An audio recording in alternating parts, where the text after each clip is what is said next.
quit Yeah. American Idol and now is kind of like the new indie pop boy. He's not Yeah. indie. What the fuck? That's not indie. Indie pop.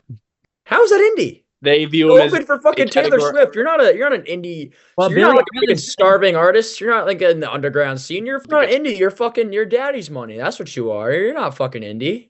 What the fuck is this guy?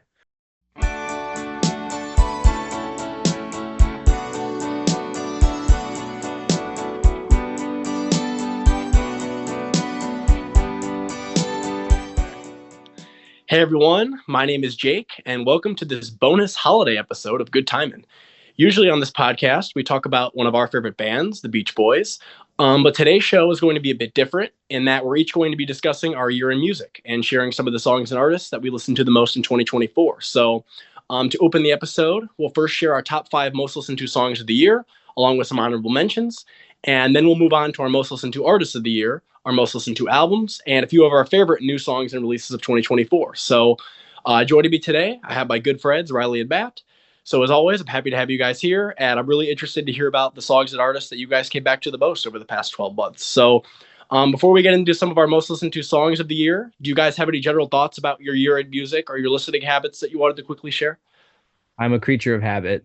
I come back to the same songs and artists, it seems like constantly. Because like just looking at like not only my top songs, but just looking at my whole Apple replay playlist thing here, it's like a lot of the same artists. And I think partially that's also because like I did a lot of deep dive on some artists that like I had already either been fans of, but never really like listened to some of the later stuff, or like I said, I just kept coming back to the same things.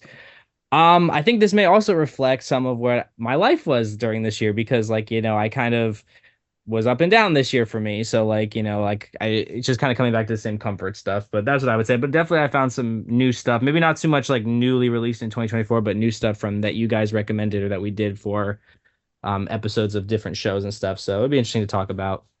I think this is arguably my most diverse year for new music, at least. I mean, I've always kind of, it's easy to kind of lump everything I listen to as just rock music. But if I like tell that to like anybody that I meet or like some friends I have, is like they're gonna be like, "Oh, you really definitely listen to like AC/DC, right?" And it's like, no, I fucking hate AC/DC. Uh, no, it's been a very diverse year. I've been trying to get into some newer stuff, different like genres of rock. I've definitely bled a lot into the 90s, I think more than any other year in my life. I think the Stone Roses definitely a huge gateway for me last year, like early 2023 when I really got into them. They were a huge gateway for me into getting into like the deeper dive and like Britpop and some of the early 90s British music coming from the scene, like the Happy Mondays, definitely the Laws, and Blur were always one of my like more favorite bands from the Britpop period, but I really got into them late last year, and then I think this year they solidified themselves as one of my favorite bands of all time. Um, but even then, like I got into some more modern stuff. I'm really starting to become a fan of TV Girl. Believe it or not, I've gotten into some more hip hop. I've always been a fan of the Wu-Tang Clan, but I've been getting really into that like 90s stuff, the more like instrumental based hip hop rather than like just kind of beats and beats and beats. But like looking at my stuff now is a very diverse year. I mean, I have stuff from the Beatles, I have stuff from like the Blur, I have stuff from the Smiths, and even some more like early 2000s indie stuff like Luna. I got into shoegaze with My Bloody Valentine. Shout out Nate for getting me into some Jan and Dean stuff.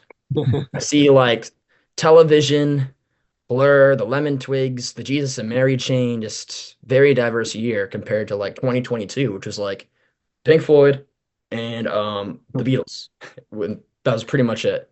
So I'm definitely my music taste has grown quite a bit, and I'm honestly pretty proud of myself because this was the first year I wasn't really aiming for like certain artists to be my number one. It just happened.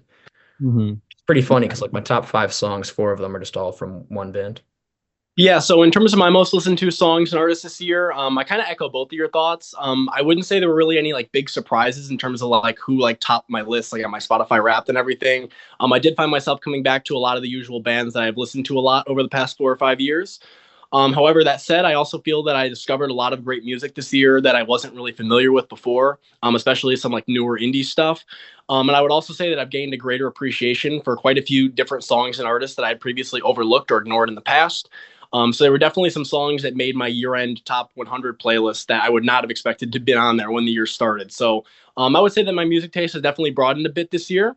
And yeah, that's about it for me. In terms of my minutes listened this year, I listened to 37,000 minutes, which was slightly down from last year when I listened to 41,000 minutes. How many minutes did you guys listen to this year? Like 54,000. Lots of Yeah. listeners. All I know is that my most listened artist is 8,000 minutes, so That's a probably lot. a lot. All right. So do we now want to get into our top five most streamed songs of the year?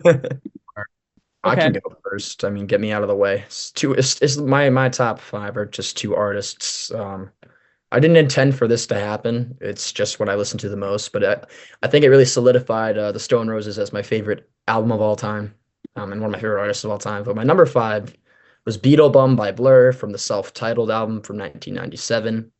This was when Blur kind of like stripped themselves back rather than with all like the keyboards and like synth stuff they're going really heavy with on Park Life and the whole like Modern Life trilogy. They stripped themselves back and redefined their sound, which was part of the reason why they kept going a lot more. Beetle Bum is very much based on the Beatles, hence the name. It sounds a lot like something John would write for the White Album. So if you're really into that stuff, I know a lot of our listeners are big Beatles fans, so definitely check out this song. Beetle Bum is awesome. There's a great hook in it. It kind of catches you off guard, but it's a very emotional song. It's about drug use. It really would fit on the White Album. I think it's like the more I listen to it, I think it really would. And I think Damon gives a hell of a vocal, especially once you get to that hook. Great harmonies on it. I think any of our listeners would really like it, and they might not like the rest of the album, but I think they would definitely like this song. And my top four are all by the Stone Roses, so how exciting. This next one, though, is not the usual Stone Roses sound that I really like from them. I mean, I do like everything they've kind of put out. I love Second Coming, which is kind of like their. I said this before on my radio show, was if like their early sound was like Jimi Hendrix and like psychedelia and Jimi Hendrix and LSD based, this was them going with Jimmy Page and cocaine, which is very much what kind of came from it. It's like heavily psychedelic blues rock, which is the best way I can describe Second Coming. It's still very much 60s based, but more in line with like harder rock blues, like Eric Clapton and Cream based. But it still has that Stone Roses like funkiness to it. But this song is called Love Spreads. It's kind of like the Fool's Gold single, but like with heavier guitars and just blues based sound. Um, Very powerful hook on it. Heavy drums. This is when Rennie was still with the group, so it's pretty heavy stuff. Yeah, I guess the best way to describe it is like hard psychedelic blues funk a little bit. Um, I can't really describe it. It's one of those songs you just have to give a listen, but it has such a vibe to it, such a groove to it that I can't really describe, which I can safely say about a lot of songs from Second Coming. But Love Spreads is just a really cool song and honestly really out there lyrics, even for the time. Like pretty controversial lyrics that I feel like this song would have been banned in like the 60s, arguably even the 70s. I'm not even arguably in the 70s, definitely would have gotten banned then. But it's about basically like the whole thing was the song is about if Jesus Christ was a black woman. And it's just like, I could see that getting banned in so many places. You don't really notice it until you like really deep dive in the lyrics though. Ian Brown gives such like a like swag vocal. Like he really gives it that like cocky energy, which I really love from him. Squire delivers on guitar and has one of the coolest guitar intros I've ever heard. It's like psychedelic blues. It's really cool. Listen to it. Love Spreads from Second Coming by the Stone Roses. And backtracking, I have Waterfall by the Stone Roses at number three. This is one of the most beautiful songs I've ever heard. It has a really cool riff to it. John Squire's guitar tone on this song in particular is gorgeous. This is like I think the word they like, used to describe it was like psychedelic pop jams, and that's how a lot of their songs kind of sound. But they're also very guitar based. But this one, it's very similar to Rain by the Beatles. I'm just kind of like in an 80s lens, like an 80s indie rock lens to just, I guess that's the one way I can describe it. But also has that funky guitar, not funky guitar, funky drumming from Alan Wren, their drummer. It's really worth a listen. It was kind of used as a dance track, but also kind of not. Stone Roses have a very unique sound that I don't think any other band came close to matching. So definitely worth listening to the song Waterfall. Great guitar riff. And then my top two are two really long songs. One is 8 minutes and one is damn near 10 minutes. This number two is I Am the Resurrection. Jake knows this one. Like I said before with Waterfall, it's like that 60s melodic pop with that like 80s indie rock like sound. Very psychedelic. The guitar tone on it is beautiful, great riff. The song structure is kind of what gets me because I've mentioned this before. It's just verse, pre-chorus, and then that chorus hits you like a truck out of nowhere. Um, and I can see why Oasis was very much inspired by the Stone Roses because that chorus is just has so much to it, so much emotion. It really does hit you like a truck. And then like after it goes this double chorus, and then after the chorus, you have this crazy psychedelic guitar based jam. And I know Matt's listened to it. It's so heavy, it's so textured, just so layered. Like half the time, I can't even like figure out what's going on in the song, but I absolutely love it. There's so many layers to it. John Leckie really killed it on the productions, and Squire is killing it on like the layers of guitars. It's just psychedelic rock made for the indie rock scene in the 80s. Love it. And then my most streamed song, and it's not even close. I think I listened to it when I got those wrapped. It said I listened to it 304 times this year. And I think that might be off. I think there's more because Spotify Wrapped stops counting by like November. late October, early November. Yeah. And then when you look at how many days are left in the year, like it's about 60 days left in the year and it's at 304. I think I listen to it at least once a day. And I know I listened to it today because I actually listened to it twice today. I think that this is the biggest contender for like with I Get Around is my favorite song of all time because both of those songs I'm never getting tired of. Fool's Gold is maybe the funkiest. No, it's the funkiest white person song I've ever heard, like made by white guys, because it's like psychedelic funk with again John Squire's guitar like line, but also the use of wah pedal.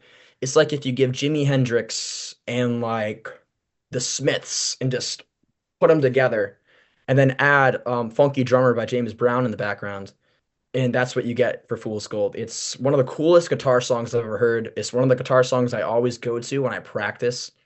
I always practice that. It's gotten me insanely good at guitar. It's just a fucking groove. It's one of the coolest songs I've ever heard. Again, you have so many layers and textures in the song, lots of psychedelia in there, but also just I think like it's really house music based, but it's also like 60s rock. I can't describe it. The Stone Roses, there's just something about them that's so unique, so special that you should really listen to. But Fool's Gold is so groovy. Ian Brown gives such a vocal. I know I think there's two drum lines going on at once. I think there's the drum sample from James Brown's Funky Drummer, and then I think Rennie plays over that for the release. I'm not 100% sure. But even like Manny on the bass, killer. Ian Brown has such cool lyrics for this one. It's it's the song is like a trip in it of itself. It's 10 whole minutes and I'm never gonna get tired of it. The lyrics are cool. The guitar is exceptional. It might be my favorite guitar song of all time. It's worth a listen at least once. You have no idea what's going on, but you're gonna want to dance to it. So it's so cool. That's my top five. Beetle Bum by Blur, Love Spreads by the Stone Roses, Waterfall by the Stone Roses, I Am the Resurrection by the Stone Roses, and Fool's Gold by the Stone Roses. This is probably the year of the roses for me. Okay, so starting off at number five for me, Beautiful Way by Beck. How I found this song. Now, this is a song on Midnight Vultures, the Beck album, which is kind of like a little bit more of like a funky, kind of Princey thing he's doing on there. How I found this song, and me being the nerd I am, on Windows back in the early 2000s when you installed Windows Media Player 7, it gave you a sample of this song. So I finally deep dove and listened to the whole song, and I love it. It's kind of like it opens up with like almost like kind of like a xylophone chimey thing, and then it just gets into the guitar. It's a very groovy kind of vibey song. It has very like kind of cut up lyrics, kind of like you were wearing that stained raincoat, your umbrella was a tangled mess. It's got a great chorus where it's like, "Ooh, such a beautiful way to break my heart." But I just love the song. I think it's Beck doing an homage, great to like that style of music. I still haven't listened to the full album. I definitely have to deep dive into it. But if it's as good as that song, then I'm probably gonna love it. But yeah. So "Beautiful Way" by Beck. Number four, and this is the artist that you're gonna see the most in my top five. "Young Americans" by David Bowie. That's a very well known song, so I don't think I have to go into too much depth about it. But basically, what I love about it is just the David Sanborn's saxophone. David Bowie's vocal on it is amazing. The backing vocals are great, and I think it may very well be like it could. You could make a case for this being like lyrically his best song. I just what he did on that song lyrically is amazing. I mean, just to kind of like tell the story of like how he saw America in the mid '70s is incredible.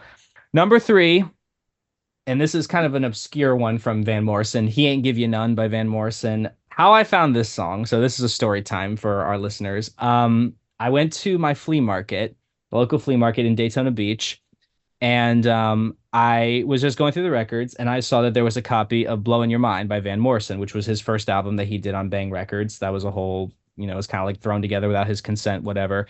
And I knew it had Brown Eye Girl on there, and I love that song. And I'm like, you know what? I love Brown Eye Girl so much that I'll pay $15 for this, especially because I looked up on Discogs and that was a pretty good price for it because I love Brown Eye Girl. It's like one of my all-time favorite songs. Get to that second song. Holy shit, that song is good. It kind of has this vibe of like it's a very bluesy song. It kind of has this vibe almost of like kind of like being out like on a lanai in summer with like the sweltering heat and it just has like that vibe of it. Basically like the song is like it's kind of like Van Morrison like kind of being like almost a little like sexual and a little bit like risque where it's like he's singing, little girl, it's true. Give you my jelly roll. I've done more for you than your daddy has ever done. He ain't give you none. And then it also talks about like certain things like, like don't you ever go down on Conjun Street. That's where old John flogs his daily meat. And probably one of my favorite parts of the song is when he's talking to the guitar player, who's I know his name was Eric. Can't remember his last name, but he was a very famous session guitarist in New York. He goes like, "Let's go, Eric," and like that's like before like the rhythm guitar comes in. That's really cool. I like how he kind of interacts with the song. Let me see if I can get his name real quick. Eric Gale. So he was a session guy based out of New York. A lot of the people that played on this record played on a lot of the Brill Building stuff because it was like the same like session guys. But yeah, it's a pretty long song too. It's about 5 minutes, but it's just like a great like vibey song. That's just like I said, it kind of like it gives me that vibe of like this like the sweltering summer heat, and living in Florida, I'm used to that. But yeah, and like I said, it's the second song on the record, and it blew my mind because I'm like I knew I loved Brown Eyed Girl. I get to this song, I'm like, holy shit, it's amazing. And then I like the third song too. It's called TB Sheets, a 9 minute song about somebody dying of tuberculosis. Very bluesy. If you like your harmonica, you'll like that. Number two is Heroes by David Bowie. I don't think I need to talk about that song. Everybody's heard it a million times. Number one is Win by David Bowie. So this is the second song on Young Americans. It comes right after the first song. What I love about this song is, first of all, the saxophone is incredible. I love the vocal he gives on it, and there's just something in the lyric. It's like one of like it's a love song, there's just something about it that's just so intoxicating. It's like me, I hope I'm crazy. I feel you're driving and you're only the wheel. Someone like you should not be allowed to start any fires. I'm a big Young Americans fan in general. I know that it's a pretty polarizing Bowie album. I personally really, really love it. And this song for me, I just kept coming back to and coming back to and coming back to. And I actually found this record at the flea market for $15. So I was very happy. That was a great purchase of mine. And then I have some more stories about the record store later on. But yeah, so that's my top five. Beck's Beautiful Way, David Bowie's Young Americans, Van Morrison's He Ain't Give You None, David Bowie's Heroes, and David Bowie's Win. So Riley's the Year of the Roses. I'm the Year of Bowie. All right, so to start out my top five, coming in at number five for me was Go All the Way by the Raspberries from 1972. I've already talked quite a bit about this song on our Raspberries album ranking episode, which you can find over on our Off Timin channel. But to give some general thoughts, I think it's an incredible track, probably my favorite power pop song of all time. I love pretty much everything about it, from the powerful opening guitar riff from Wally Bryson, the beautiful Beach Boys-esque chorus, and Eric Carmen's passionate vocals. Again, I think I mentioned this on our Off Timin episode, but I do find it kind of funny that the song was banned by the BBC for being too risque at the time. But I'm glad that it was at least able to get some airplay in the US because I think it's a really amazing song and one that was very influential on the power pop genre as a whole. Coming in at number four is a pretty obscure song. It's called Man. It's by Agnetha Faltskog, who's from ABBA, of course. So this is from her 1983 solo album, Wrap Your Arms Around Me, which came out only months after ABBA's last single before they took a break for nearly 40 years. This is the only song in the album that Agnetha wrote herself, but I think it's a really great one. It's definitely the highlight of the entire record for me. I really love the uplifting melody, the production and arrangement with the acoustic guitars and strings, and of course Agnetha's vocals, which really elevate the song even higher for me. And yeah, I just think it's a really well written and produced pop song, and it's definitely one that I would recommend giving a listen, especially if you're already an ABBA fan, because I think you'll really enjoy it. Coming in at number 3 is a song that's made my top 5 in the past, Love Comes to Everyone by George Harrison. This is the opening track on George's self-titled album from 1979, which is also one of my favorite Beatles solo records as well. This is just another really joyous song that always lifts my spirits whenever I hear it. I especially love the uplifting lyrics from George, the great guitar playing from both George and Eric Clapton, and the cool synthesizer solos from Steve Winwood. And yeah, I just think it's a beautiful song that perfectly sets the tone for the rest of George's self-titled album. And for me, it's one of the highlights of George's musical career.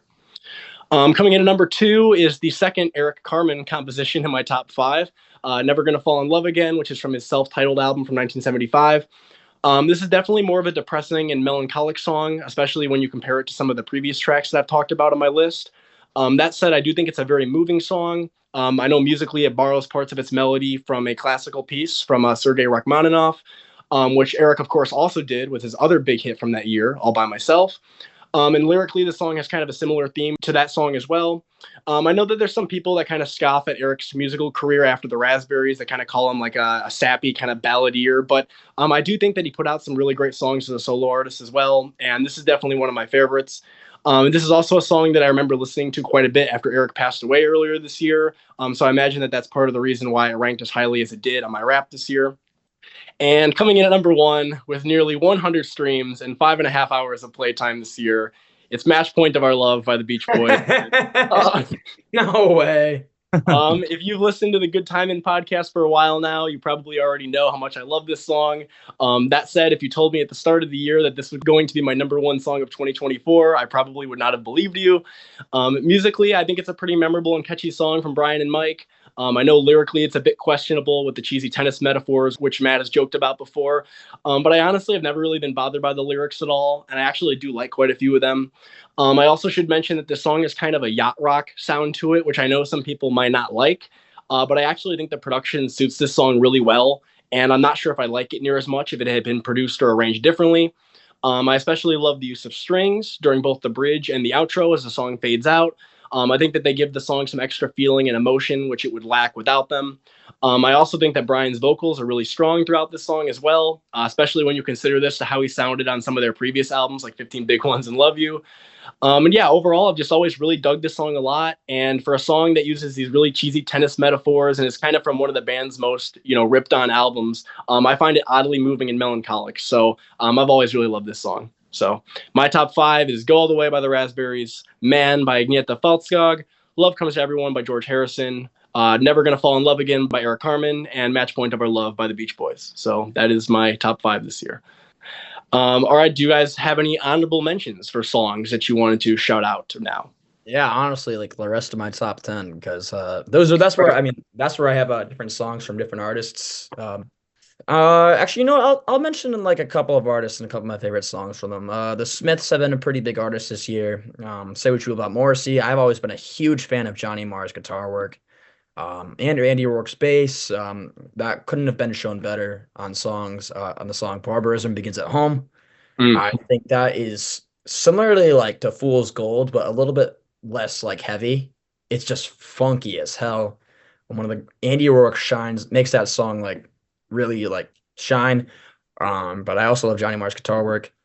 That was like just outside my top 10, I think. There She Goes by The Laws is, in my opinion, one of the most just perfectly written songs of all time. It's so simple, but the guitar riff is incredible. It's just one of the prettiest songs I've ever heard.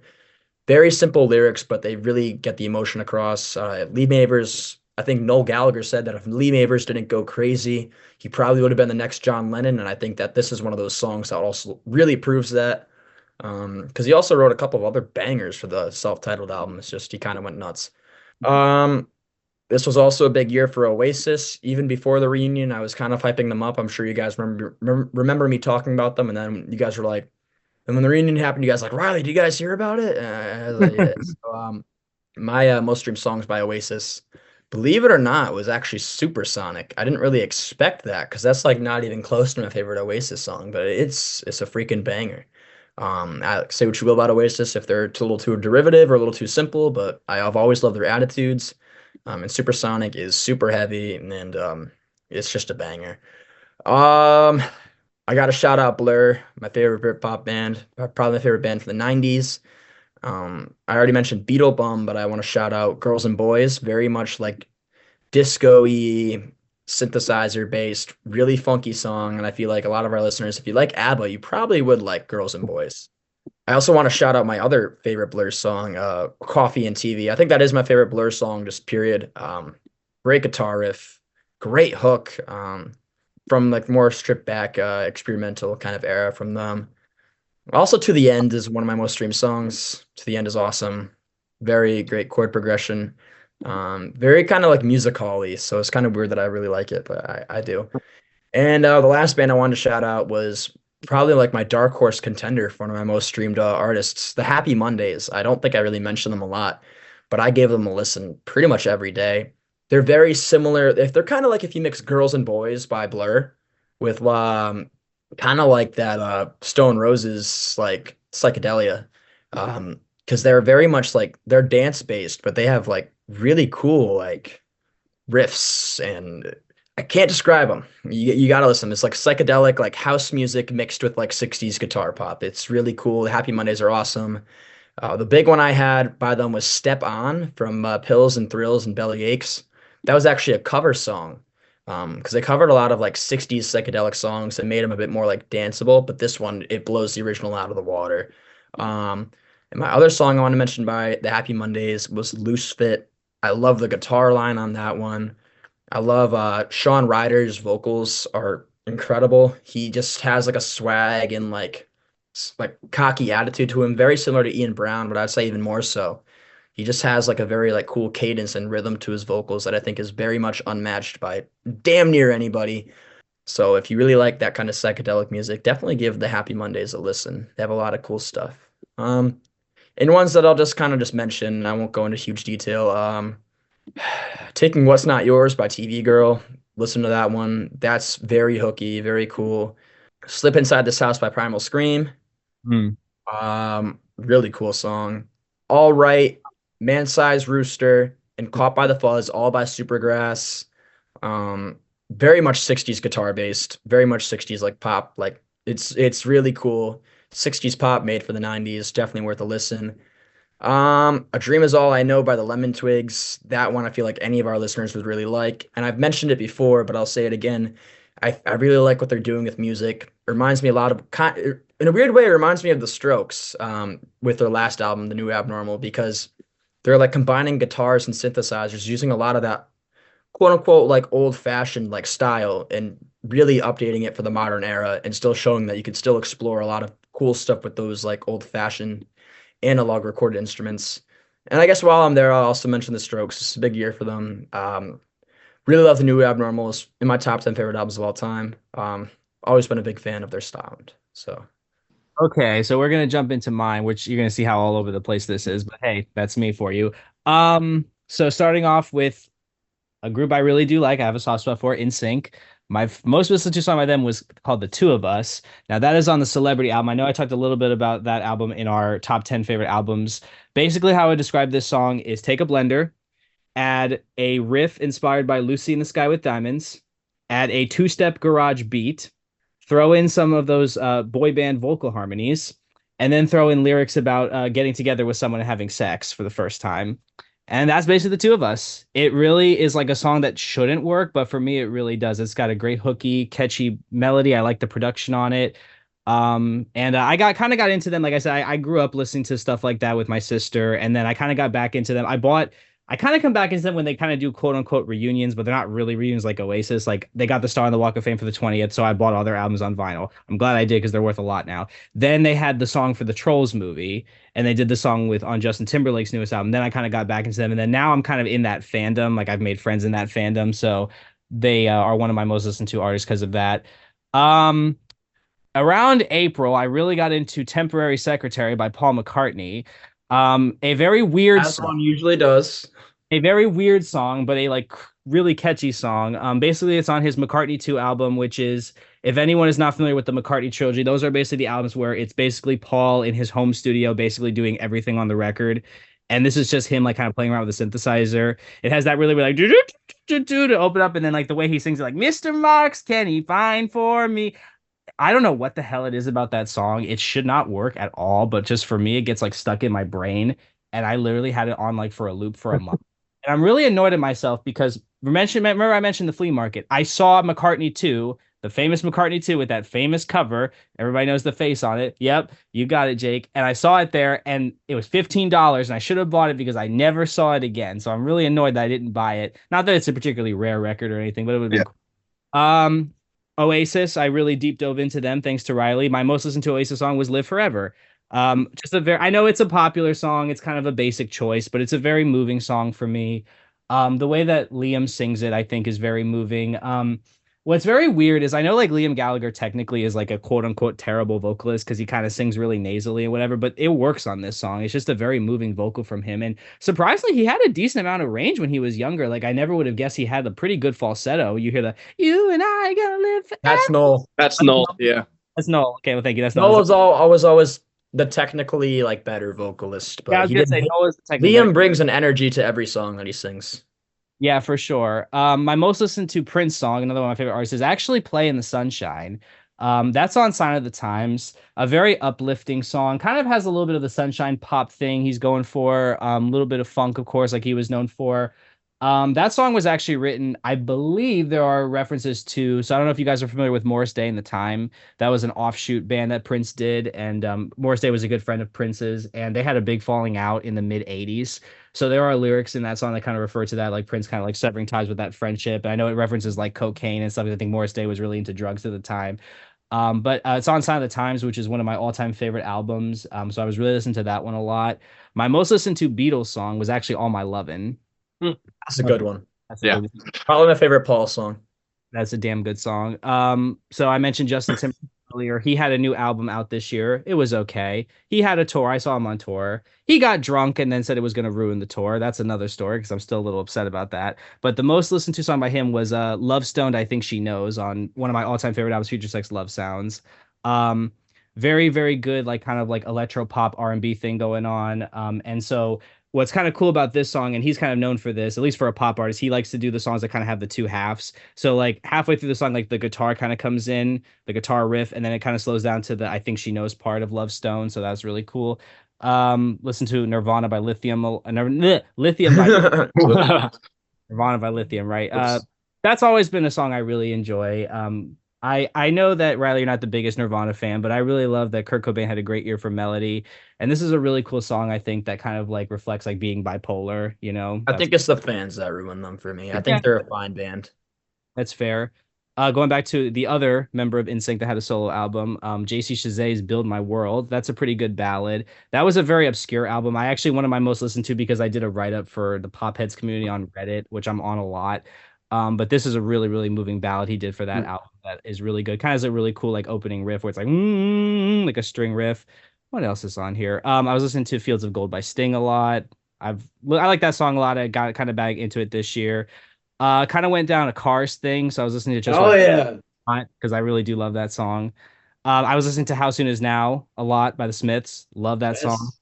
Whole 12-inch mix. Kind of went down a Velvet Underground rabbit hole a little bit. My most listened to song by them was actually Sweet Jane. Love that song. I love that intro. And I will say I do have an appreciation for Lou Reed's vocals now more than I probably would have 10 years ago. I don't think I could have stomached them 10 years ago, but now I can listen to them a lot. Feel Good Inc. by Gorillaz was into that a lot. And that's Damon Albarn. Damon Albarn, yep. This is the one Riley's gonna make fun of me for, but I did go down a little bit of a Tiny Tim rabbit hole, and I was listening to Living in the Sunlight, Loving the Moonlight quite a bit. Also, maybe the SpongeBob nostalgia too. Not like I wasn't doing anything crazy. It is in SpongeBob as well. What else? Blueberry Hill by Fats Domino. I was listening to that quite a bit. Oh, not the Beach Boys version. Not the Beach Boys. No, sorry, Nate. Tracy Chapman's Fast Car. One of my all-time favorite songs. A very moving song for me. I'm still waiting for that vinyl, Tracy, if you're listening. My Diane, I listen to a lot. Interesting. MIU love. Oh my God, what the hell? More Than a Feeling by Boston. That's a classic. I was listening to quite a bit. U2's Mysterious Ways. Love that song. Sublime's Santeria. Hmm. My favorite. Objectively great song. Guilty My, pleasure. Fun. One of my favorites from the 90s. Um, Palisades Park, the original. I don't mind this. Not the Beach Boys one. I like the 15 Big Ones one, but I was listening to that one quite a bit. And then couple songs from Derek and the Dominoes, Layla, one of my all-time favorite albums. The two most listened to actually were Thorn Tree in the Garden and Key to the Highway. Thorn Tree in the Garden, one of my all-time favorite ballads. Key to the Highway, I think I just love the 9 minute riffing. That was an impromptu. I'm sure you know this, Riley, but that was an impromptu song. They just started playing Yeah, it. they just recorded it. They were jamming and they just started recording it and they put it on the album. But yeah, that's down the mind of Matt right there. You see it kind of jumps all over the place. All right, so I'm going to talk a bit about a few of my honorable mentions. Then I'm just going to rattle off a list of songs that I really came back to a lot this year. So to start out, "Cool Night" by Paul Davis. This is a really smooth and dreamy sounding yacht rock song with some really cool keyboard and guitar work. It also has kind of a melancholic sound to it with the lyrics, which I always really like. If you're somebody that likes yacht rock and kind of like that smooth late 70s, early 80s sound, I think you'll really like this song. Really great track from Paul Davis. "In Undertow" by the band Always. This is a very heavy and powerful song with lyrics about the collapse of a relationship. I remember the first time that I heard this one a couple of years ago, it really hit me hard because the lyrics brought back a lot of the pain and hurt that I had recently gone through. So it actually wasn't until earlier this year that I finally revisited the song and could really appreciate how great it is. I honestly would consider this probably one of my favorite songs of the past 10 years, both musically and lyrically. So I definitely recommend checking it out if you haven't heard it before and like that kind of dream pop shoegazy sound. So yeah, really great song there. "Soldiers" by ABBA. This is a really cool and atmospheric track from their last classic album, The Visitors. There's some really interesting anti-war lyrics on this one that really kind of reflect how much ABBA had matured up to this point. And I also really love the keyboard and guitar playing throughout the song as well. "Falling and Laughing" by Orange Juice. This is an amazing song from start to finish. I especially love the guitar work on this one, and I can see how this would have been influential on bands like the Smiths that really took off shortly after this came out. And also really great vocals from Edwyn Collins on this as well. And then to rattle off my list of songs here that I wanted to just quickly shout out, "Gentle on My Mind" by Glenn Campbell, "You Must Have Crossed My Mind" by the Toms, "A Dream Is All I Know" by the Lemon Twigs, "Atop a Cake" by Always, which is fantastic Nope. song. Probably my favorite Always song. Yeah, amazing song. "Imposter Syndrome" by Sidney Gish, "Words" by F.R. David, "Streets of Your Town" by the Go-Betweens, "The Drugs Don't Work" by the Verve, "Long Hot Summer" by the Style Council. Thank you for introducing that to me this year. "Clouds Across the Moon" and "Sam the Samba Man" by the Raw Band. Really cool synth funk tracks there. "No Promises" by Icehouse, "Fool If You Think It's Over" by Chris Ray, "Didn't Want to Have to Do It" by the Lovin' Spoonful, "Girlfriend in a Coma" and "What Difference Does It Make" by the Smiths, "The Ledge" and "Kiss Me on the Bus" by the Replacements, "Carefree Highway" by Gordon Lightfoot, "You're the Only Woman" by Ambrosia, and "Being with You" by Smokey Robinson. So those are some other songs that I came back to quite a bit in 2024. So I'll just make a playlist of all this we mentioned, and yeah, we will. Random. All right, so now do we want to move on to our top 5 artists and bands of the year? All right. I want to give an honorable mention because my number 5 is maybe the like most listened to band like from the '60s ever. And like it wouldn't be a shock to anybody. Happy Mondays. Just I never really talk about them, but I really like them. But number 5, the Beatles. I feel like that's gonna be a common trait amongst at least two of us. They're the Beatles. As our listeners, I'm sure you guys already like the Beatles. You probably don't have to discover them. If you do, I'd be very much shocked. Number 4, I think they definitely kind of came in once they announced the reunion because they were like in my top 10, but once the reunion happened, it was like, all right, gotta listen to them. It's Oasis. I know that you guys might think they might be derivative, especially as like an older crowd, but these two albums are just some of the greatest albums of all time. Even the songs that might have like reused melodies or something, there's something for everybody on an Oasis album, at least especially those two. Number 3, it won the battle of Britpop for me, at least, because Blur was right above Oasis. They just beat them out, even with the reunion. They're one of the most diverse catalogs I've ever listened to. Fantastic songwriting from Damon and the band. Similarly to Oasis, but I would say even more so. If there's a Blur album you don't like, there's probably one out there that you would like. Damon Albarn is one of the most like diverse artists I've ever listened to. He also did Gorillaz. So he has a big, diverse catalog of music. I especially listen to their self-titled, but I'll get to that when we talk about albums. Number 2, big fucking shocker, the Stone Roses. I don't think I need to say anything else about them. I can't really describe them. Just go listen to them. If you like 60s pop, you're probably gonna like a couple of songs by them. And number one, I have not mentioned them all video, but if you're here, you're probably not gonna be surprised. It was the Beach Boys at number one. And just to emphasize how much I listen to the Beach Boys, it's weird because none of their songs made my top 10. In fact, their highest charting song was number 18 with "Please Let Me Wonder," which is getting close to "I Get Around" in terms of quality for me. But not to brag, I was in the top 0.005% fan, not to brag. It makes me a big fucking deal around here. I'm like, I listened to the Beach Boys more than you did, haha. Um, I spent 7,325 minutes with them, but again, if you guys are here, you probably already like them, but they have one of the most diverse catalogs of music. If you get bored with like one specific era of like 5 years, there's probably another like separate set of 5 years with the band that you could probably get into. No matter what year it is, I imagine they're going to be somewhere in the top 10 because they're a band you can almost never get tired of. So number five for me is one of my favorite artists since I was 16, Prince. Kind of started getting back into him this year. I listened to him a lot when I was from the time I was like 16, 17. I listened to him constantly. So back in those days, it was impossible to find him on streaming or anything. So you went out and bought the CDs. That's what I did. So I listened to a lot of him then. Started getting more into his 90s stuff now because I kind of got hung up on a lot of the 80s stuff, but there's a lot of really good 90s stuff too. Very diverse catalog. Lots basically like the one man band did a lot of stuff on his own records, kind of crafted his own style. But it's Prince. I think everybody knows who Prince is, so I don't need to go into more detail about that. Number four, and I'm probably the only one that doesn't have them at the top, is the Beach Boys. Still love the Beach Boys, of course, but and this is probably just a case of like I just listened to them so much. There was another time that like it was months, probably like almost a year straight, that's all I listened to was the Beach Boys. And for me, it was I had them on CD too. So like I kind of started getting back into streaming again. I was buying CDs for a while. I don't really buy CDs anymore, but so that was that. Number three, the Beatles. What else is new? Number two, In Sync. Sue me, I like them. And number one, by a country mile, David Bowie, 8,006 minutes with David Bowie. All right, so my top five coming in at number five was the Lemon Twigs. I think all of us on this channel like the Lemon Twigs. So they have kind of that retro, like 60s, 70s sound, which we all really like. But kind of like what Riley said, though, they do interesting things with it. I really love their production, and just their songwriting in general is just really interesting. And I just find myself coming back to their songs a lot. They released a new album this year, A Dream Is All We Know, which I think is a really great record. A lot of really great songs on it. Some of their songs I listened to the most this year from that album were My Golden Years, A Dream Is All I Know, If You and I Are Not Wise. And from their previous album, which is also great, Everything Harmony, Any Time of Day and What You Were Doing. I listened to quite a bit this year as well. At number four, again, this is another one of the classic ones I come back to a lot, so no surprise it's here. ABBA. I love ABBA. I think Benny and Bjorn are really great songwriters, such great hooks, and great vocals from Agnetha and Frida as well. The thing I would say with ABBA this year is that some of their later songs really grew on me a lot.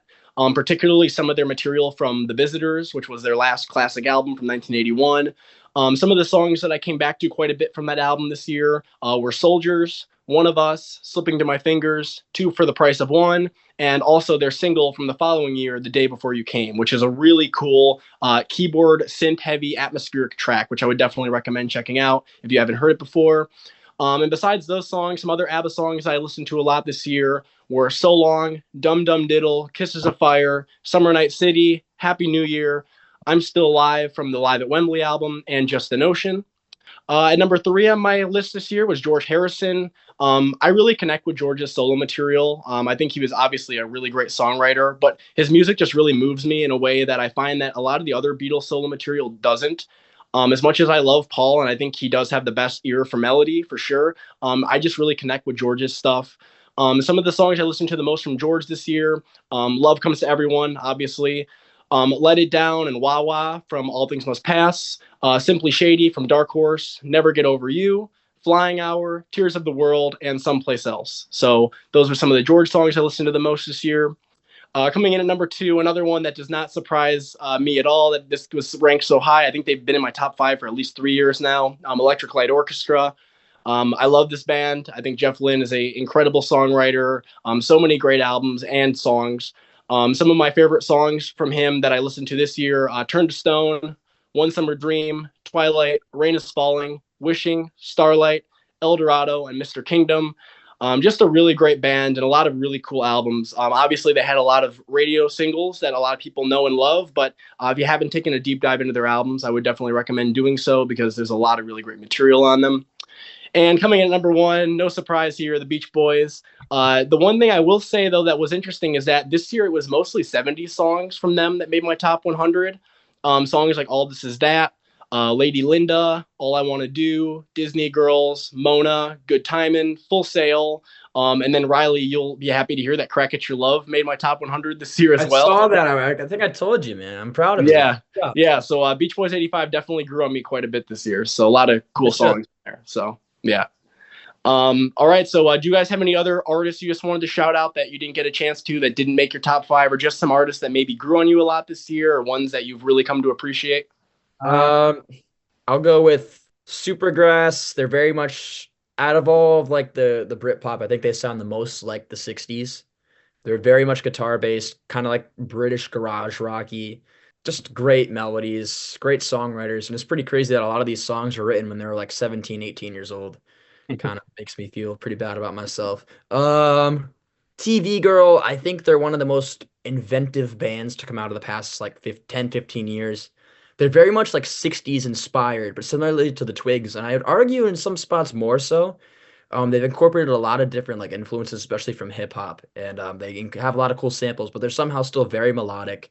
They're definitely worth a listen. I think they're one of the most inventive bands to come out of like the past 10, 15 years. I already mentioned the Strokes. One artist that I found that I'm really happy I did was Panchico. They have a really cool story. They're like literally like a lost garage rock band from like the late 90s, early 2000s. But then they got like one of their like demo tapes was found and they kind of became popular again. Definitely worth a listen. They have a bunch of good songs. All They Wanted is a great 60s inspired song. Obviously the Smiths. I still kind of have to super deep dive into the material, but I am a big fan of what I already know from them. I think The Queen is Dead is a fantastic album, like my poster. Primal Scream and the Jesus and Mary Chain were two alternative rock bands I really dove into that are really cool. Other than that, it's more of the same. My Bloody Valentine, I've gotten into them. I'm really starting to get into shoegaze quite a bit. I could totally see the shoegaze becoming like a big thing next year. But yeah, nothing like crazy new. For me, I just want to kind of shout out some of the artists that some of you guys got me turned on to. So Lemon Twigs, of course. I never really listened to them before this year. I actually bought that A Dream Is All We Know vinyl purchase. It's all cut from analog too, which is really cool. And it's an ice cream white color, so that's really cool too. Definitely the ABBA deep dive was really cool, Jake. I'm trying to find some of those cuts because I obviously I know like the big hits, but I found some really cool stuff that like I never would have expected from them. Like I know like the infamous King Kong song and that Voyager album is really solid from start to finish. Primal Scream, Riley, the Screamadelica album, amazing album. Stone Roses album, I listened to that too, incredible as well. Especially Fool's Gold. I know it's not on the album itself, but I love that song. It was the single. The single, that's right up my alley. That's like everything I love in a song right there. Definitely the Raspberries, Jake. Found some really cool stuff from them. I want to be with you is just I think that's incredible. I just love that song. Love that song. Incredible song. Oasis, found some cool stuff with Oasis. I never really deep dove into them either, so that was really cool. But yeah, just stuff like that, just like some artists that I kind of found from you guys and I deep dove into. And I keep having people recommending me stuff to listen to. So like the list just gets bigger and bigger and bigger. Jake, I wanted to shout out ELO was in, I think it was also in there quite a bit. Oh yeah, in your rotation. It was fun going back and looking at them for like the first time in a couple of years. Yeah. So some honorable mentions for me, real quick, the Raspberries. I feel like I listened to them a lot more this year than I have the past couple of years, probably because of Eric Carmen's passing earlier this year. I came back to a lot of their songs like Go All the Way, Let's Pretend, If You Change Your Mind, and All Through the Night. An artist that grew on me quite a bit this year that I would not have expected to have when the year started was Gordon Lightfoot. Folk isn't really my kind of thing. Like I'm not really that super into artists like Bob Dylan and Joni Mitchell and that kind of group. But I will say I did find a lot of songs that I really like from Gordon Lightfoot. Some of the ones that I came back to this year, obviously some of the big hits like Sundown and The Wreck of the Edmund Fitzgerald, but also some deep cuts as well, like Saturday Clothes, Shadows, and The Circle is Small. So found quite a bit that I like from him, and I'm definitely going to be listening to some more of his music in the coming months. Glenn Campbell, again, not the biggest country person, but I did come back to quite a few of his songs this year. Gentle on My Mind is a song that I really connected with. Also, By the Time I Get to Phoenix and Galveston. The band Always. This is kind of a jangle pop, dream pop band. They have a really cool sound. They're definitely one of the more acclaimed modern indie bands. Really great songwriting from Molly Rankin and Alec O'Hanley. Some of my favorite songs from them this year were In Undertow, Atop a Cake, Dreams Tonight, and Not My Baby. But they have a lot of really great songs to listen to, so I would definitely recommend giving them a listen if you haven't before. The indie band The Marias. I'll talk about them a little bit later when we go into our favorite albums of the year. But they released a really great album this year called Submarine, which I found a lot of songs that I really came back to a lot. So, really strong album from them. Oasis and Blur. These are both bands that, I knew some songs from them, but had never done a full deep dive. And I found that our deep dives were really rewarding. Found a lot of really great songs from both bands. From Oasis, some songs I didn't know before that I really like now. Listen Up, Stand By Me, Stay Young, songs like that. Really love them. And then from Blur, a lot of really great songs as well, like Beetle Bum and Girls and Boys, and just a lot of really great music. So I really enjoyed doing our kind of Britpop deep dive. Tom Petty and the Heartbreakers. I've always loved Tom Petty, so I found myself coming back to quite a few of his songs this year as well. Some of my favorites from him that I listened to this year were A Face in the Crowd, You're So Bad, You Got Lucky, You Tell Me, and Only a Broken Heart. I know I already mentioned kind of like the Beatles and the Beatles solo careers, but I did come back to Wings quite a bit this year, particularly an album that I've been connecting with quite a bit, Back to the Egg. Quite a few songs in there that I really like Arrow Through Me, which is a really cool kind of soulful song with some really cool production. Spin It On, which is one of Paul's hardest rocking solo songs, and Old Siam Sir, which has some really cool keyboard work. And then lastly, I want to shout out a band that Riley has helped me get more into, the Style Council. Really great songwriting and production from Paul Weller. I love how like they have a really soulful sound. I really connect with a lot of like soul material. So some of their songs I listened to a lot this year were Head Start for Happiness, A Man of Great Promise, How She Threw It All Away, Long Hot Summer, and of course Shout to the Top. And yeah, so those are some of the artists I listened to quite a bit this year. Definitely some artists that grew on me a lot that I wouldn't have expected to. Honestly, to mention another folk artist, there's even been some Bob Dylan songs that I've been finding myself really liking quite a bit lately, specifically from Blood on the Tracks. So yeah, overall, I feel like, as I mentioned at the start of the episode, my music taste has definitely broadened a bit in 2024. So all right, so do you guys want to now get into some of our favorite albums this year? And this can be albums that we just listened to a lot this year or new releases that we found ourselves really liking. I'll do a couple that I feel like I really listened to a lot this year, but I haven't really given the time of day, at least like mentioned. Kind of going in order, I guess. Is This It by The Strokes? I've always been a fan of The Strokes, and The New Abnormal is one of my favorite albums of all time, but I feel like this one in particular, I don't know, Jake, if you're planning on flashing these on the screen, because some of them I don't have, but Is This It is one of the coolest, like, it's very garage rocky, with like a modern like lens. It's very cool, great melodies. It has a lot of that like pureness and like innocence that a lot of like garage rock back in the 60s had, just kind of for a new crowd. Came out, I think, like 2000, 2001. Fantastic album, and I've been listening to it a lot more. It's always been one of my favorite Strokes albums, but I've never actually like called it like a real favorite by them until like recently. Then around like April, May, I really got into the Jesus and Mary chain. The album is Psycho Candy. It's arguably, not arguably, it's called the first shoegaze album. It's like 60s pop melodies with layers and layers and layers of distorted guitars. Mhm. And like on paper, it sounds like it wouldn't work, but I think this album does a fantastic job. They're very much Phil Spector influenced. Even Nate said he kind of liked them, which is I think should be like the shining like coin for like 60s based music, because that's like all Nate listens to. He said it's as if Spector debuted in the 80s, which I think is probably like the best way to describe it, just without synths, more with guitars. Lots of good 60s influence songs. Just Like Honey, I think Jake probably likes that one. It's kind of like their Don't Worry Baby. It's really cool. And A Taste of Cindy is also a great one.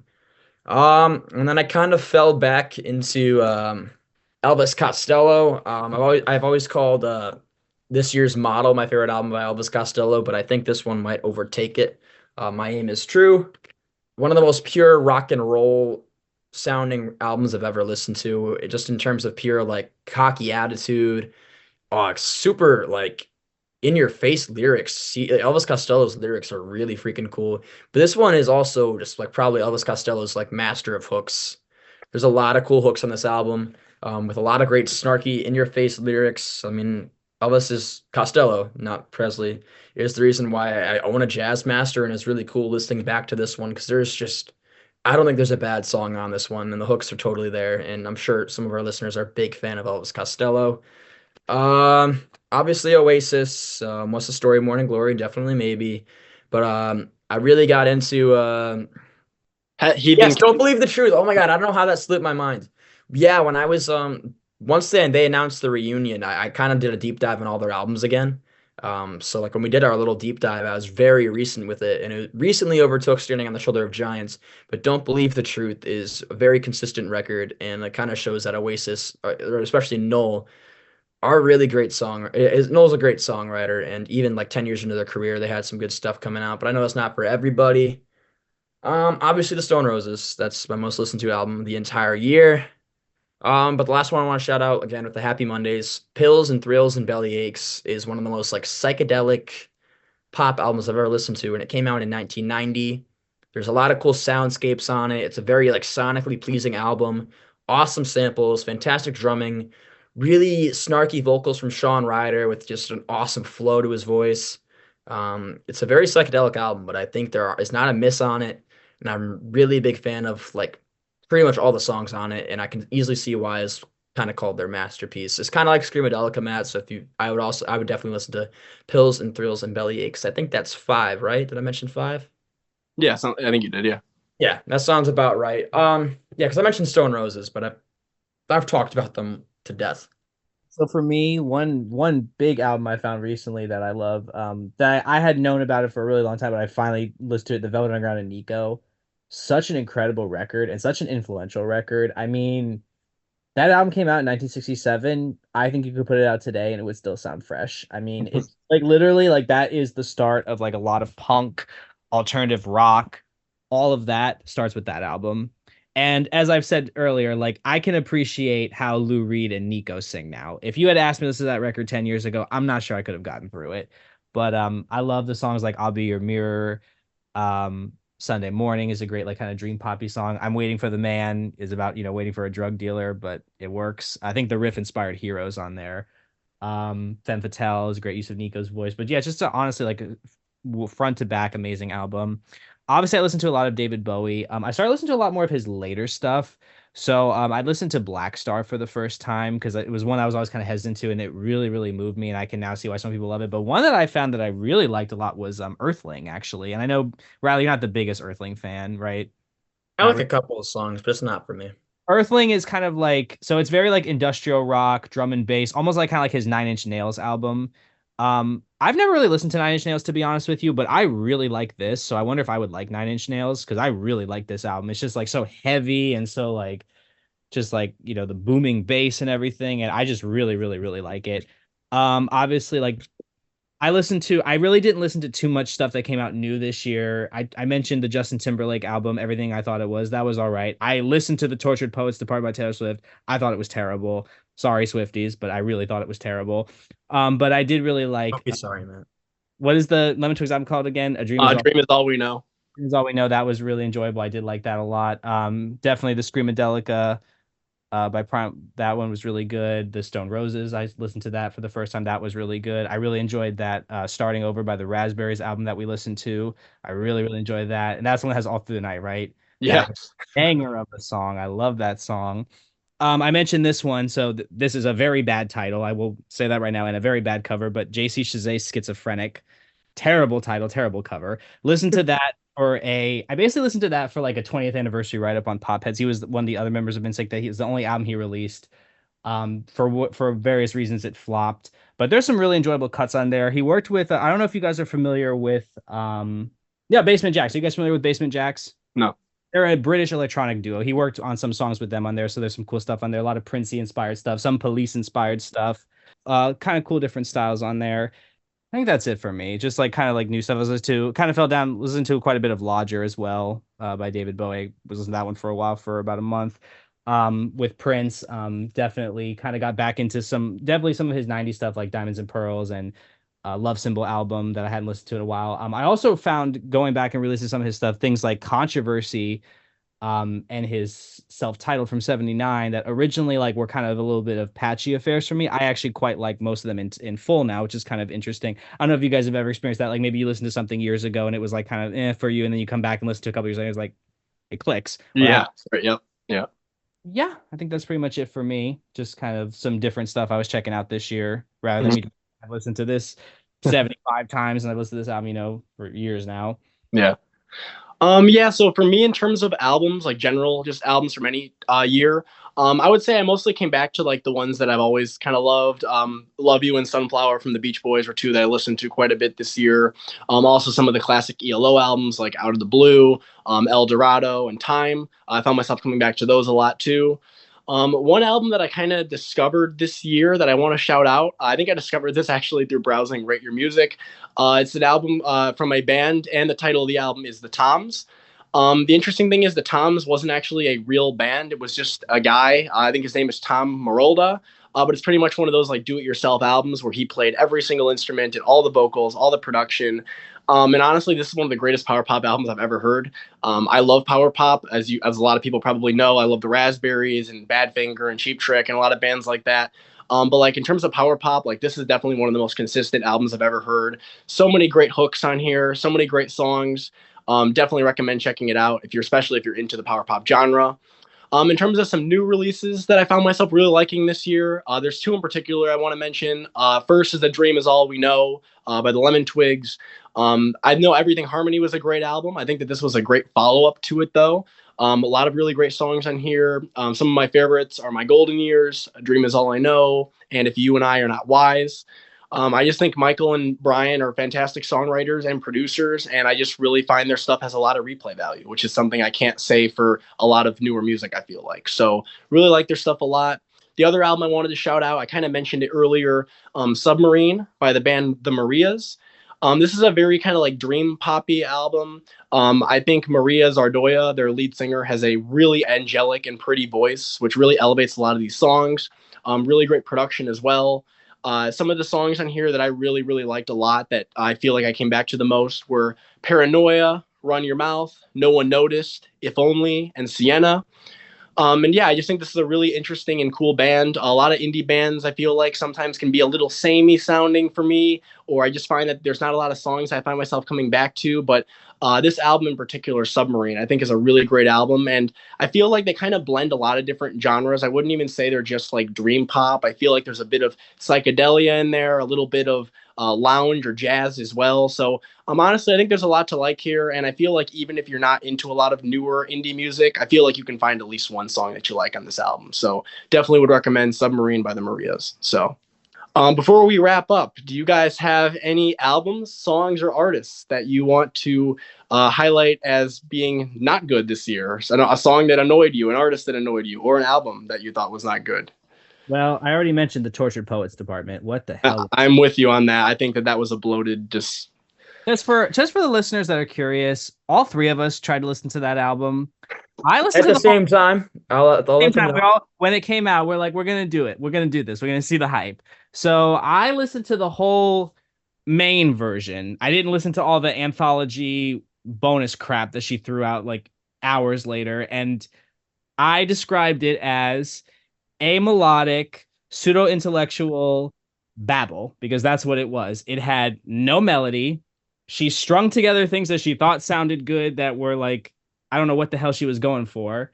And it just was like she like just like shat it out. Like it's just like just slop it out. How big you listen to everything, right? And then Riley, you got what, 3 songs in? How far did we each get? I listened to the entire thing. Well, you did listen to the thing. I'm thinking of Justin. I think he listened to like 3 songs a day. Justin bailed after 3 songs. But that's what I think. That's what I thought about it. Other than that, I'll be honest. I know that there was a lot of like really big releases for pop music this year. I really didn't check any of them out. I had no interest. I did. It wasn't. I think the best thing I think just put a positive spin on it for once. I think a lot of artists we're trying to do some new stuff this year. There was definitely a change in, at the very least, production style with a lot of artists, for better or for worse. Like I listened to Brat, and like even though I don't think it's like the greatest thing ever, I think at the very least I enjoyed a little bit of it. I appreciate the attempt to go into hyperpop and trying to expand rather than just like keep releasing the same dog shit every single year. I do appreciate some artists at the very least trying to do some new stuff. So I do like that. I thought Brat was okay. I didn't think it's like the greatest thing ever. I don't think it's like a perfect 10 like some people say, but like it's probably of the chunk of the new pop girlies that came out this year, that was probably the best one that came out. I thought that it was at least trying to do something new, and I got a little hype. I did understand the hype, so I'll give them that. Tortured Poets, was shit. I think enough said. She's just trying too hard to be, like you said, a pseudo intellectual. She was trying too hard to be like Bob Dylan, and instead of like her music is about as good as Bob Dylan's 90-year-old voice, man. This fucking sucks. Um, I'll give flowers where it's due. I think the production on Sabrina Carpenter's album was pretty good, but I think that like her songwriting was good. And like, well, not her songwriting, but the songwriting was good. It was all right, but I've never been a big fan of her as a person, so it's always pretty easy to drag that down, the music at least. And I don't like that she takes credit for writing songs when she has about four or five guys doing it for her. She'll put out one word and be like, "Oh, you're a fucking genius, bravo." I think Sabrina, as Noel said or Liam said, whatever, could shit into a microphone and her fans would be like, and I have a feeling that they hyped her up too much, and it's just like they're trying to force her to become this next big star. And I feel like I'm calling it now, putting it on film. It's gonna fail so bad soon. Something's gonna happen and it's just gonna flop. Or, with how crazy some fans are nowadays, they'll just be like the Taylor Swift fans and be like it's a fucking like genius step. Oh, and Chaperone, she's all right. I like her music. There's some like promise there. Some great pop hooks, that's for sure. Mhm. Um, she's definitely got an attitude to her, and that can either work out really well or really bad. So I'm kind of still in the middle on it. Can I say As long my as she goes down the Liam Gallagher route, I'll be fine. can I say Um, my thoughts on her? I think she didn't think she was gonna get as big of all fame as right. she did, and she can't But really handle it. I think the biggest thing I could say about this year for music, despite all the shit out there, it's so Taylor Swift. I think a lot of the underground acts are starting to become less underground, and I do see a positive direction for music forward. I think you saw it in the 1980s with a lot of the mainstream artists being just shit. I think we're starting to hit like the 90s again, and I think we're gonna have that next round of big stars that are actually like Mavericks doing something in music. Past like 10 or so years that have been full of shit. We're gonna get something huge coming up, and I'm really excited to see where music goes next. Someone recommended me a couple songs from Cowboy Carter, and they were actually pretty solid. I'm not the biggest Beyonce fan, but I will say this: I don't think she writes much. I think she just hires good producers. But So they Sabrina does. yes, but there's just another one too that was like, oh my God, Beyonce's amazing and she does everything. I mean, Yeah. I will say this about Brat. I heard it was really good. I have listened to hyperpop in the past and it wasn't my thing. So maybe I'll have to give this a listen to see. That's exactly how I feel about it. So. Like I've listened to some hyperpop and it's just not really my thing. And I do like pop music, but this is just like the kind of like the things I don't like about pop, like over the top pop music on steroids. But I might like it. Who knows? But I know it got.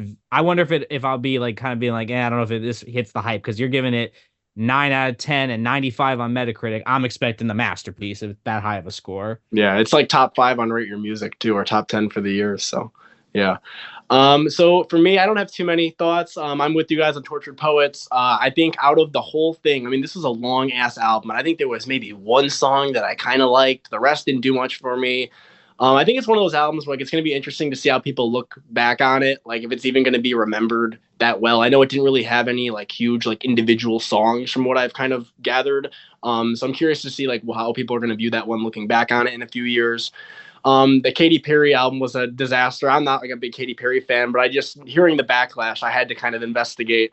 And yeah, the Woman's World thing I know was a disaster with Dr. Luke producing it, which is just a really ill-advised decision in general. You would think somebody would think like, hey, maybe we shouldn't try to write this feminist anthem and have it be produced by a guy that's been accused of a lot of horrible things. So yeah, stupid song there, and I think her comeback totally kind of flopped. Chapel Roan, I agree that there's definitely a lot of potential there. I think really great hooks in those songs, great production, very like kind of 80s influenced. I particularly like the song Casual from her. That's one that I came back to quite a bit. Yeah, I'm curious to see what comes next from her. I know that album kind of blew up a bit late. I know it came out, I think it came out About a last year late. Yeah, and all of a sudden it just took off, and she's become really popular. So I'm curious to see what happens next there.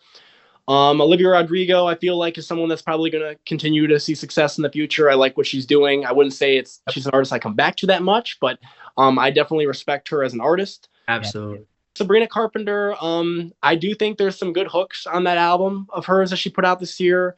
I hate the album cover, by the way. I despise Dude, that. she looks like it looks like AI. so airbrush. Yeah, it looks like AI. But like, yeah, I'm not a fan of the cover, but yeah, I definitely think there's some potential there. But I'm kind of like Riley. She kind of rubs me the wrong way a little bit, and I do kind of feel like she's been like really like overexposed this year. Like I could really see trying this too hard to push her, man. Right. I just feel like there's a desperate push, and I know fucking nonsense Christmas bullshit, man. It's yeah, and and we trying see, too hard. Because there was like 10 copies of that in my record store, right? right, and we see this happen a lot with artists that like open for Taylor Swift, where like they really just like take off. We've seen it with others as well. So I'm curious to see what happens next with Sabrina. And then to shout out one song this year that really got on my nerves, I think "Beautiful Things" by Benson Boone is not a good song. It's mostly his vocal. Who the fuck is this guy? Okay, he's beautiful. The devil. Speaking of the fucking devil, Benson Boone, open for Taylor Swift. This is what happened with him. I know the story behind him. He was on TikTok, recruited to go on American Idol. Remember that show? Quit American Idol, and now is kind of like the new indie pop boy. He's not indie. What the fuck? That's not indie. Pop.